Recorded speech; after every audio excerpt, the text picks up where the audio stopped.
know what's gotten into me. This is my second one. I might actually start to like these. But thanks for joining me. I schedule these last minute and they're rather impromptu. And I always like to make sure I have something to say that would be a benefit to you, that would help you. And I know that we're already in this Mercury retrograde shadow. So I wanted to talk about that, see if you're feeling that. Some of you have had questions about 5D connections, so I wanted to touch on that. And then I also wanted to share with you something important that I've learned about managing your astrological energies. So we kind of have a mishmash of topics here, but I hope that they're timely for you or that they support you. Hi, Alabama Airport, home to Connecticut. Oh, I hope that goes well. Yeah, fast travels. So thank you guys for being here. Hi. Hi, Amanda. Hi, Tiffany. Hi, Denise. Hi, Angela. Hi, everyone. Okay, so I'm not going to, I'll try not to focus too much on the chat because I know when you watch it back, it's a little annoying. So I wanted to ask if you guys are feeling this Mercury retrograde that hasn't started yet. It begins August 4th at 4 degrees of Virgo. And I swear it's already in play. It's already in motion, especially since Mercury went into Virgo earlier this week, last week. So are you guys feeling it? Because I'm feeling it. And so I was curious if you are too, because I know a lot of you say you feel it earlier before it starts, right? And that's so normal, I think. So I wanted to share with you an example of something that happened to me this past weekend that is a great understanding of how the energetics are going to work. So usually once a month, I use one weekend to focus on work. That's just because of how my schedule goes and because I need the energy to focus, and I feel like working on the weekends is different than working during the weekdays. And that's just because I know I'm an entrepreneur. I can do it based on my energy and based on my schedule. So I will have a weekend that I'm like focused on work. And it was this past weekend. And I was getting a lot done. And I was like, yes, I'm making moves. I got this done. I got that done. And that's because I'm working on 2 programs for you that are almost done. Like they're kind of neck and neck. They're very different programs, very different information. I actually have a 3rd program for you in the works, but that I feel overwhelmed when I say 3 programs. So I'm just focusing on these 2. And so I got to Sunday night after working this weekend. I had great energy, great momentum, a lot happening, awesome stuff. And then it was, no joke, Sunday night that I was like, oh my God. I didn't see how it could be better until after it was done. When Mercury is in earth signs, you have to go through a process. You have to go through an experience. And then it's when Mercury stations retrograde that the message is loud. So on August 4th, the day that Mercury stations retrograde at 4 degrees of Virgo, there could be some loud messages getting your attention, bigger information or something that you're meant to see. And then you're meant to rework it, improve it, reorganize it, understand what you forgot, what you missed. And so I realized that, after working so hard and getting this far, and then I was like, this could be better. I know how to make it better. And so it wasn't like my time was wasted. It was more that, okay, that was just the draft or the preliminary, but I want to make it better because I want it to be the best for you. Like I really want the information to be solid and original and strong. So I'm going to be reworking something. But it's so funny how this plays out even when you know, right? Even when you know the astrology. So I got my Mercury retrograde message. And then as Mercury returns to Leo, which will happen August 14th, you're gonna have new inspirations, new creative approaches, and a new way to do something that you missed the first time. And again, this could be something that like you realize I missed this, but now I get the opportunity to improve it. And that's such a good way to approach this particular Mercury retrograde. So don't stay in maybe the self-criticism or the guilt, stress, or overwhelm that Mercury in retrograde in Virgo can bring up. You know, don't be too hard on yourself. But as it goes back into Leo, it's time to recreate. You could see things you want to redecorate. The Virgo energy will highlight, okay, this doesn't work. I don't like this.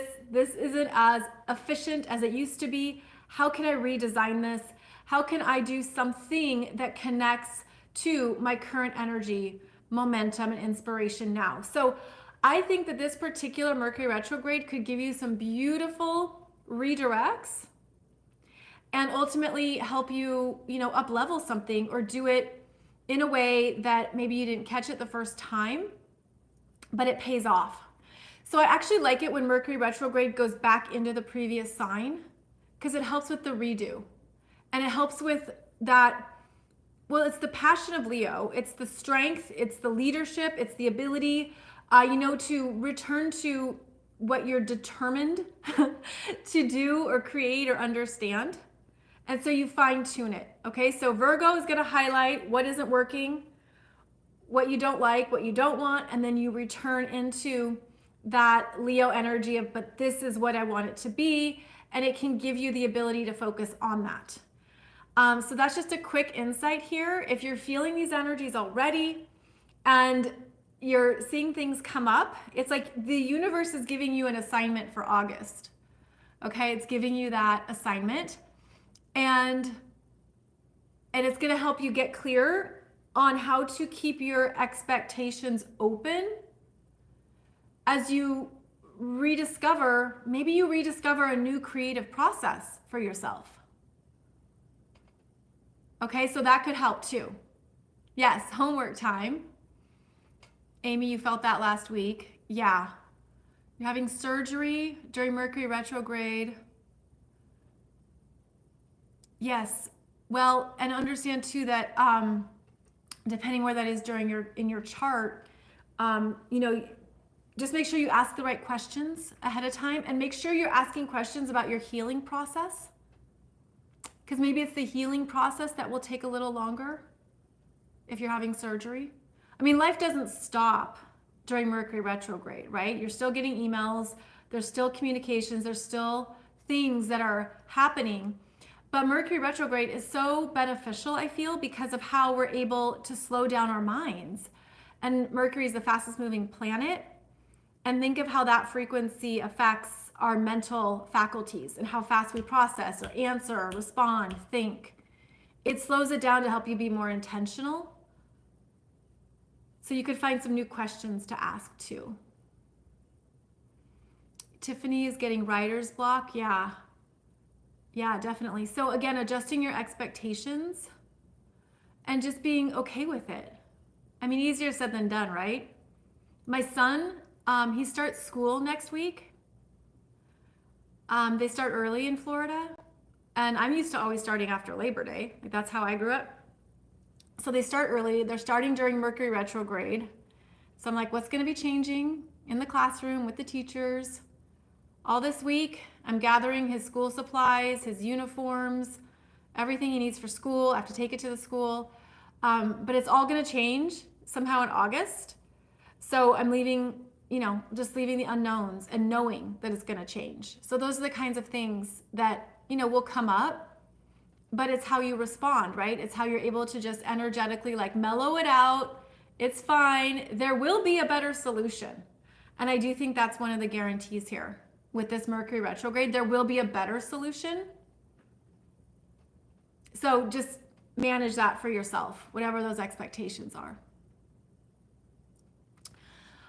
Okay, so then some of you had asked about 5D connections. And this was from one of the channeled messages that I shared with you a few weeks ago at least. I think it was on a Monday, I can't remember. And you had asked about 5D connections. And so I wanted to share a bit about those because I've experienced them a lot. And I've seen that there's different types of 5D connections. So 5D being not in the physical, right? Being a higher frequency, being a communication or connection frequency that you feel with others. And I've seen them show up specifically through three areas. So one is through your off-planet connections, and you could feel this as your guides, your angels, other planetary beings, your star family, whatever you call it, your guides. And you could feel that there is a resonance there as a 5D connection, right? Because they're not in the physical, you're in the physical, but they're not, and you're feeling that frequency. And those can be very valuable, very helpful, very insightful. Those connections to your off-planetary connections can be supporting you. They can show up through your dream state, meditations. They can show up through any various forms, right? So that is one form. You can also have these 5D connections with people in your life or in your family who have passed on. Maybe it's a grandmother.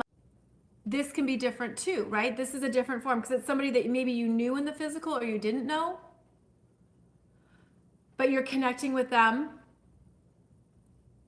through the higher realms. And these can be very supportive and loving. Like they could be a guide for you on your path. They could be showing up to help you heal, to move through family, like family trauma, something from your ancestors' line, something from your bloodline. They can support you on your path, especially if you are the black sheep in the family, like you are the one who's here to change the trajectory of a family line, to do things differently. They could be guiding you on your own path, whatever that might be, especially as you ascend and you need support.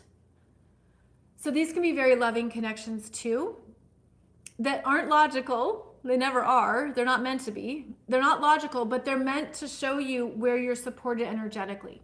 And that could be a 5D connection. Okay, that could be something that you're feeling as one of the energies that supports you,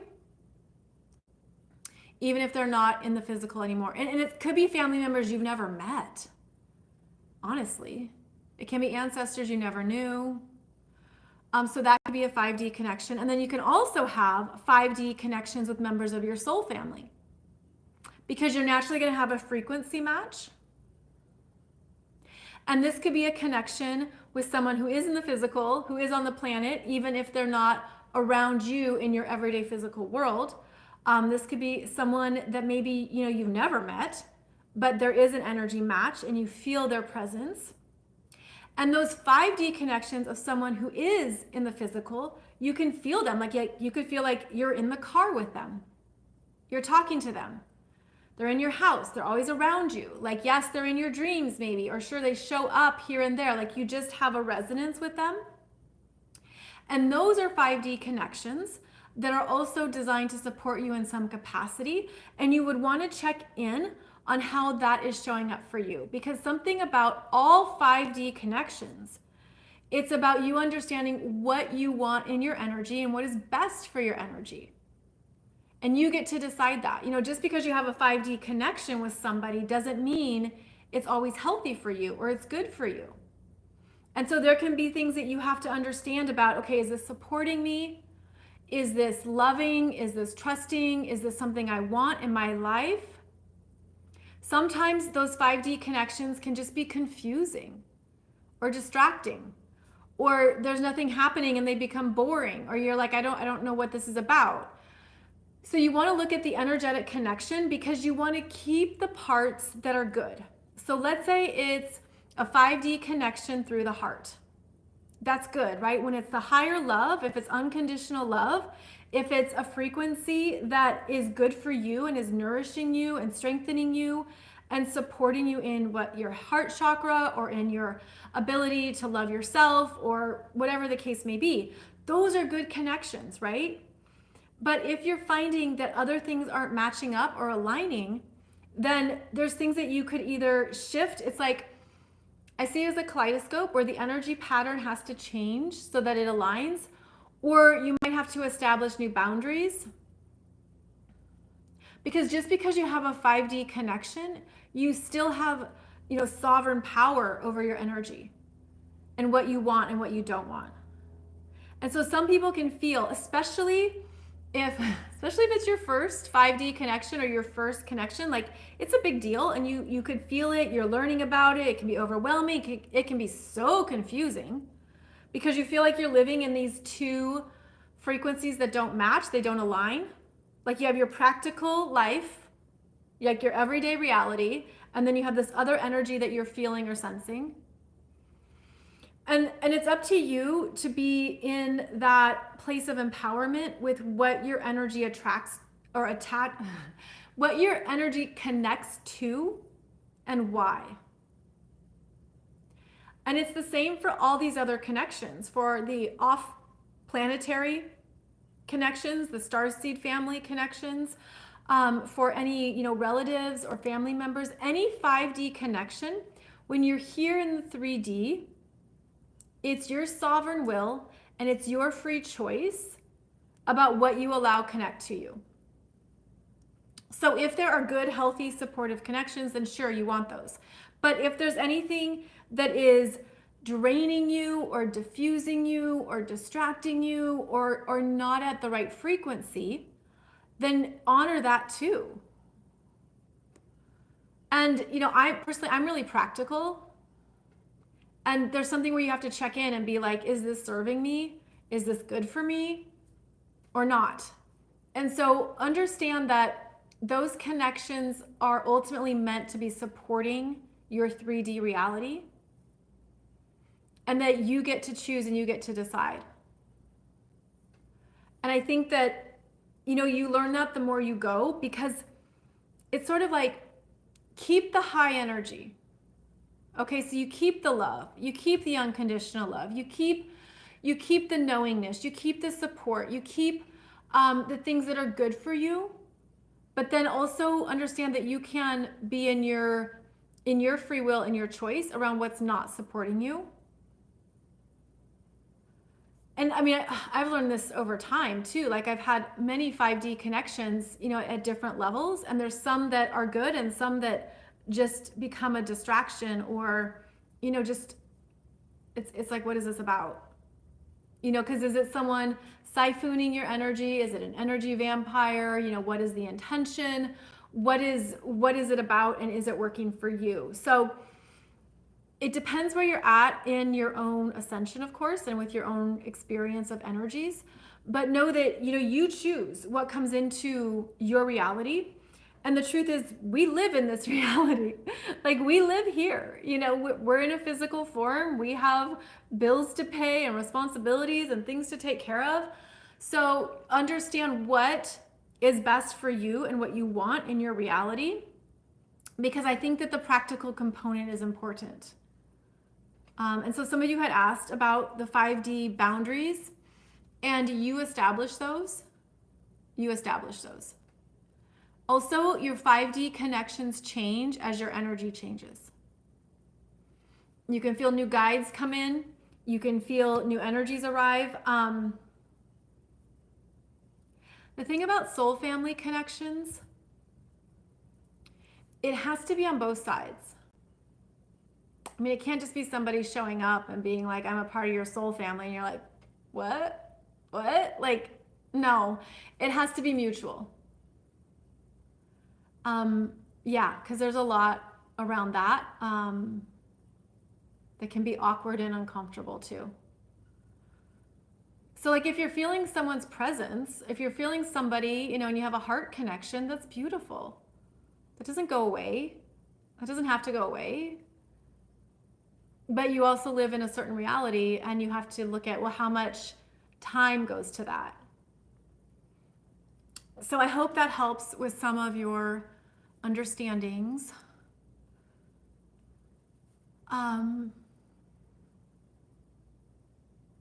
Iggy says, make sure to stay on top of fears rather than hyper focusing on Mercury retrograde. Yeah, that's good, Iggy. To be aware of what that Mercury retrograde can stir up in Virgo, the minutia, the specifics, the details, where it's like some of that can really be triggered during Mercury retrograde so that you can face it. And then going back into Leo, you're going to get some new form of life through it, like something else to connect to that excites you. Totally. And then the third thing I wanted to touch on here was one of the most important things I've learned and I've seen about managing your astrological energy. So clearly right there, huge statement, big topic. But there's something that has continued to present itself as people learn about their charts. Now, I don't do one-on-one sessions anymore just because I don't have time. So I know people reach out and they ask me, and I hate to have to decline, but that's why I don't have time in my schedule for one-on-one sessions. But something that came up often, like, well, not all the time, maybe there was at least 4 or 5 times when I would have a session with somebody and they would be really upset. And they would be in tears, confused, fearful, and really emotional because they had a session with a previous astrologer who told them they had a bad astrology chart. They didn't have tools to succeed. I mean, some of the things people told me, I'm like, who are these astrologers? These people are not professional, not ethical, not even objective, and they're handing out guidance that people take to heart and they believe. It's traumatic. And usually people come to a session because they want solutions. They're facing a challenge. They want to know how to navigate something. They want to know what's on the road ahead. They have this sense of, well, what is going on here, that I need to know. So what this will show you, what I want to show you is that one thing about managing your astrological energies is that you want to look at what you have too much of. Okay, where there's a lot, there's an excess in an expression, a modality, an energy. This can show up if you have a lot of planets in water signs, fire signs, earth signs, air signs. If you're dominant, what is the dominant energy? Is there a dominant element, a dominant modality, a dominant sign? So if you have a stellium, right, that's going to be dominant. And so what you need to manage is how that energy is too much or overperforming, overdoing it. And this takes personal reflection and understanding through life experiences, maybe through feedback you've received from loved ones. This is understanding where your energy can be too much, because it's the energy that's too much that can run away with a chart and be very dominant and be too much for others to understand or receive. And it's similar to making pancakes, where you're making the pancakes with the batter and then you bring in too much water. And then you got to pour in more batter. And then maybe you got to add more water, right? And you're looking at the right recipe, the right formula to get the right number of pancakes. It's similar, where you're looking at what am I doing too much of that I need to be more conscious of and rein it in. And so when you have too much fire, are you going off on people too much? Are you coming across with too much enthusiasm, too much energy? Is it not grounded? Is it hard for other people to understand it? If you have too much mutable energy in your chart, are you too flaky? Are you too restless? Do people not know if they can count on you to show up or be on time? Is too much of that mutable energy keeping too many choices open where you don't ever choose something and go through with it? Okay, so it's where you have too much of something that can be what you're learning to adjust, to be self-aware of, to monitor, because that's also where the problems are. Too much. If you're not aware of what is coming out and how to moderate it accordingly, it can be too much for others. So just something to look at in your chart and in your life experiences, just something to allow that to gift you with more self-awareness and consciousness. And then look at, okay, how do I temper this? How do I approach this differently? If there's too much fire, then you need to go to the air signs, where the air signs are going to help you think it through, talk it out, look at the details, and connect it to people. Vice versa, if you have too much air, or a dominant air, I should say, and you're all talk and no walk, or you have a lot of big ideas but nothing happens, or you're not understanding that you're meant to have experiences, like get it out of your head and go have experiences. So the fire energy can help with the too much air. If you have a lot of water, you got to connect it to earth. Grounded earth, clear, solid, the boundaries, the limitations, what is practical. You know, if you have the big feelings or the big stuff coming up, it's the air signs that are not only going to ground it, but are going to stabilize it and steady it. Too much earth.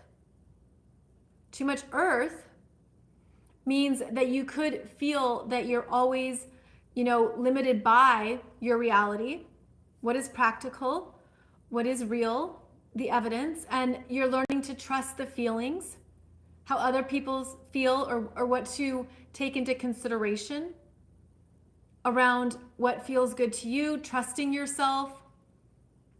So these are just some basic examples off the top of my head, but a really big way to stay on top of your energy is to be objective with what you have a lot of and how to manage it responsibly, which at first can feel like restraint, but there's a new balance that happens.